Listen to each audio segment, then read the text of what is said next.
మరి final question sir, రాజకీయాల్లో మీరు ఎప్పుడైనా తప్పు చేశానని కానీ లేకపోతే జీవితంలో అలాంటిది ఏమన్నా అంటే బేసికలీ మీరు ఎమోషనల్ కదా చాలా చాలా ఎమోషనల్, చాలా బాధపడుతుంది. తప్పుగానే నిద్రకి వచ్చి ఆ రోజు ఎవరైనా ఒక మాట అన్నా లేదా దెబ్బతింది ఆ రోజు అంతా మనకి నిద్ర పట్టదు. మళ్ళీ వాళ్ళని పిలుచుకొని చెప్పిన వరకు లేకపోతే తప్పు ఎలా జరిగిందని అని చెప్పి ఎందుకు ఆ చిన్న ఇన్సిడెంట్లు మనం ఒకసారి ఇన్సిడెంట్ చూసాం కదా. ఆ ఏజ్ 11 కోట్లు వచ్చి నేను తినేసానని చెప్పాను. వాడెవడో తినేసి పట్టిపోయాడు. జరిగింది వచ్చి తప్పు ఏది మా ప్రొసీజర్లో ల్యాబ్స్ అందులో నొప్పుకుంటాను. ఆ ల్యాబ్స్కి వచ్చి నా మీద పెడితే ఇదేంట్రా ఈ కర్మ అని చెప్పని ఇది ఎవరు నమ్ముతాడు, ఎందుకు ఇది ఆ ప్లాంట్ రావాలని కోరుకున్నాము, అది కూడా చంద్రబాబు నాయుడు గారు అవతల డీల్ చేసా వాళ్ళతోనే మనం కూడా మాట్లాడుతున్నాము, వాళ్ళందరూ అంత దీనిగా చూసారు, మనం వచ్చి ఇంకా కీన్గా చూస్తున్నాము. వెళ్ళి జర్మనీకి పోయి ఆ కంపెనీ పెద్దలు కలిసాము, మనం అంతమంది కలిసినప్పటికి కూడా ఇదేంటి ఇది ఇలాంటి పరిస్థితుల్లో వచ్చి వీడు ఎంత చీట్ చేసాడు ఏంటో అని చెప్పి అనుకున్నాం. మళ్ళీ 2 రోజులు పోయిన తర్వాత ఆ కంపెనీ పెద్దలు అంటే మన ఇండస్ట్రీ మినిస్టర్ ఉన్నప్పుడు నేను అసలు చాలా బాధపడ్డా. ఏంటి రాజకీయాల్లో ఇంత ఇబ్బంది ఏంటి చాలా మాట్లాడున్నారు కదా అలా చూస్తే మిమ్మల్ని. అదే అంటున్నాను, చాలా అదే అంటున్నాను. అది మరి అలాగే మన ఈ మద్యం కేసులు వచ్చినప్పుడు వచ్చి వాలంటరీగా నేను క్లియర్గా చెప్పింది ఏంటి, ఇది చట్ట ప్రకారం ఏదో వాళ్ళు 10 మంది వాళ్ళు కొంతమంది స్నేహితులు సన్నిహితులు అందులో మా కుటుంబంలో ఉన్న వాళ్ళు మా బ్రదర్స్ ఒక 2-3 కలిసి చేస్తున్న వాళ్ళు చట్ట ప్రకారం చేసుకుంటున్నారు అని చెప్పాను. వాస్తవంగా కాదు అని డినై చేసి ఎక్కడ అనలేదే. దానికి వచ్చి ఊరిగా చిల్లపల్లి ఆడి అది కూడా చెప్పాను. ఫలానా విజయనగరంలో తప్ప ఎక్కడ కూడా వాళ్ళకి తెలియదు, సంబంధం లేదని కూడా చెప్పాను. అంటే వాస్తవాలు అవన్నీ అప్పుడు దాచుకోలేక నేను ఇప్పుడు బోల్ట్గా ఉంటాను.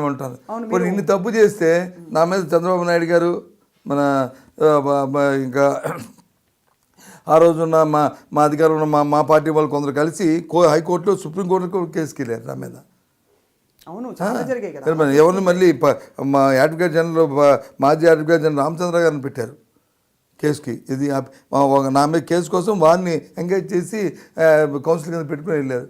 హైకోర్టు సుప్రీంకోర్టు ఇచ్చింది కదా తీర్పు, నో నథింగ్, ఆయనకి ఇన్వాల్వ్మెంట్ లేదు, తప్పు చేస్తున్నారు మీరు, నువ్వు అసలు ఈ కేసుని మేము అలౌ చేయమని చెప్పి రిజెక్ట్ చేసి పెట్టింది. ఆయన అంత నాకేమైనా కోర్టులతో సత్సంబంధాలు ఉన్నా పోనీ ఏమైనా మేనేజ్మెంట్ నాకు తెలుసా పోనీ అనుకుంటే పోనీ అది కూడా అనేవాడు కాదు కదా. అది చాలా తప్పు. అది ఆయన వరకు వస్తే మాత్రం ఏదైనా రెడీ అయిపోతాడండి ఈ ప్రతిపక్ష ఇవాళ ఉన్న అధికారంలో ఉన్న నాయకుడు. ఆయన కాదంటే మాత్రం ఇప్పుడు ఆ గొంత అయిందేనా సార్ మీరు కాదని ఆయన చెప్పలేకపోతున్నాడు కదా.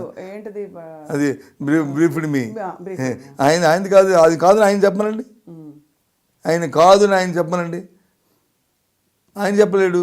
ఆ కోర్టులో వచ్చి న్యాయస్థానంలో వచ్చి ఈ కేసులో వచ్చి ఇంప్లిమెంట్ అవ్వదు. అదే ఇంకోటి అయితే మాత్రం చిన్నపిల్లలు అయితే మాత్రం చిన్నవాడైతే మాత్రం నో నథింగ్ చట్ట ప్రకారం తప్పేముంది దాన్ని ఎంక్వైరీ చేస్తే అని అంటారు. మరి ఈయనకి ఎందుకు తప్పు అని అనట్లేదు. నేను ఏదో కోర్టులో అభిషేకిస్తాను కాదు, నేను క్వశ్చన్ చేస్తాను కాదు, చూసే ప్రజలకు అది బాగలే. అది ఏంటి కామన్ మ్యాన్కి ఏదైనా ఒక పిటిషన్ ఇస్తారనుకోండి, ఎంక్వైరీ చేసి తప్పు పెట్టారు అంటుంది, దాని నష్టపేట వచ్చింది దానికి అని అంటారు కదా. మరి ఇక్కడ ఎందుకు అనట్లేదు? అంటే మొదటి నుంచి ఆ వైఖరి ఉంది ఇక్కడ పర్టికులర్గా అసలు దాని గురించి. ఇవాళ ఒకటి నేను చెప్తాను, ఇన్ని కేసులు వచ్చాయి కదా, అదేమంటాడు నేను ఎంతమందిని కొంచెం నా మీద ఒక్క అభియోగం కూడా లేదంట. ఏ అభియోగానికి ఆయన కోర్టును స్టే తీసుకోలేదు చెప్పండి సార్. ఒక్క మాట చెప్పండి, ఇక్కడ ఒక ఎంక్వైరీ జరిగింది, ఒక్క ఎంక్వైరీ జరగలేదు. ముఖ్యమంత్రి గారి వైఖరి అని ప్రభుత్వం వైఖరి సరిగ్గా లేదంటున్నారు. బట్ కొన్ని సందర్భాల్లో మీ పార్టీ నాయకులు సాక్షాత్ మీ అధ్యక్షుడు కూడా కొన్ని కరుగ్గా మాట్లాడినారని ముఖ్యమంత్రి స్థాయి వ్యక్తిని అని కూడా. ముఖ్యమంత్రి స్థాయి వ్యక్తిని కరుగ్గా మాట్లాడినారని బాధపడుతున్నప్పుడు ముఖ్యమంత్రి స్థాయి వ్యక్తి చేస్తున్న కార్యక్రమాలు కూడా అంత కరుగ్గా లేకుండా సౌమ్యంగా ఉండాలి కదండి. ఆయన చేస్తున్న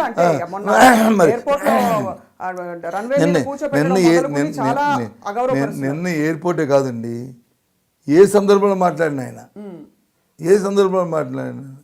ఆయన ప్రతిపక్ష నాయకుడిగా అసెంబ్లీలో మాట్లాడితే రాజశేఖర్ వేలు చుమ్మెట్టి మాట్లాడుతుండేవాడు. అప్పుడు ముఖ్యమంత్రి తెలియదా?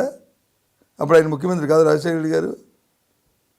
అక్కడ సందర్భాన్ని బట్టి సమయం వచ్చిన బట్టి అప్పుడు దాని ముందు ఆయన మాట్లాడుతుంటాడు. ఎవరు జగన్మోహన్ రెడ్డి గారు.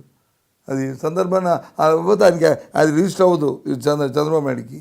అంతేగాని అసభ్యంగా ఏమీ మాట్లాడో లేకపోతే మరి ఇంకా అది కాకుండా అది చెప్పకపోతే ఎలా అవుతుంది? ఇప్పుడు అది చెప్పకపోతే ఎలాగవుతుందని చెప్పండి, అది కరెక్ట్ కాదు కదా. అది నా పేరు డొక్కా మాణిక్యవరప్రసాద్. నేను 2009-14 మధ్య ఈ రాష్ట్రానికి ఉమ్మడి రాష్ట్రానికి మంత్రిగా చేశాను. అంతకుముందు 2004-9 మధ్య ఎమ్మెల్యేగా చేశాను. తాడికొండ నియోజకవర్గాన్ని రిప్రజెంట్ చేశాను. నాకు సంబంధించిన కొన్ని భావాల్ని ఐ డ్రీమ్ ఛానల్తో పంచుకోవడం జరిగింది. మిత్రులంతా చూసి నాకు సలహాలు ఇచ్చినట్లయితే నేను పాటిస్తాను.